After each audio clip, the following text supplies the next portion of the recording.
Hi friends, மயிலை குட்டமிழ் சேனல்லேருந்து நான் உங்கள் கற்பகம் பேசுகிறேன். இன்றைக்கி மட்டன் எலும்பு சூப் எப்படி செய்யுதுன்னு பார்க்கலாம் வாங்க. மட்டன் எலும்பு சூப்பு செய்யறதுக்கு தேவையான பொருட்கள், நான் மட்டன் 1/4 கிலோ எலும்பாக வாங்கி வச்சுருக்கேன், சுத்தம் பண்ணி வச்சுருக்கேன்.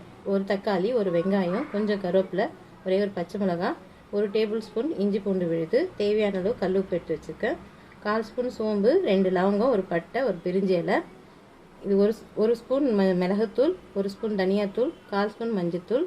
இப்போ எப்படி செய்யுதுன்னு பார்க்கலாம் வாங்க. ஸ்டவ் ஆன் பண்ணி குக்கர் வச்சுக்கலாம். 2 ஸ்பூன் எண்ணெய் ஊற்றிக்கலாம்.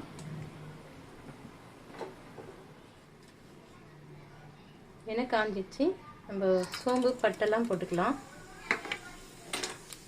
சோம்பு பட்டை பொரிஞ்சதும் வெங்காயம், பச்சை மிளகாய், தக்காளி எல்லாம் போட்டுக்கலாம்.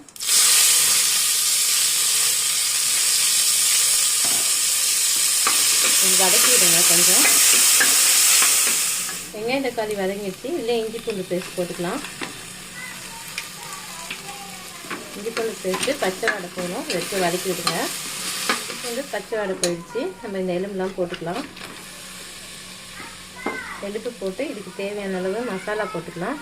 எடுத்து வச்ச மசாலாவை இதிலே தண்ணி ஊற்றிக்கலாம். ஒரு சொம்பு தண்ணி ஊற்றிக்கோங்க.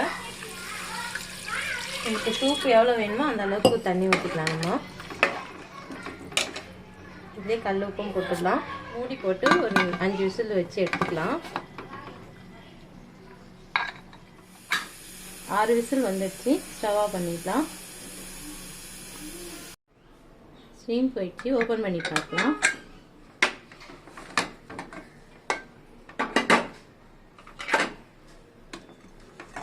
Soup ready.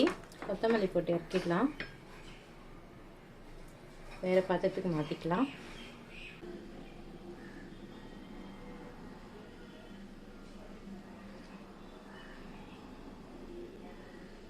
சூடான சுவையான மட்டன் எலும்பு சூப் ரெடி ஆயிடுச்சு. ட்ரை பண்ணி பாருங்கள், ரொம்ப சூப்பராக இருக்கும். மழை காலத்தில் வச்சு கொடுத்தா ரொம்ப நல்லது உடம்புக்கு.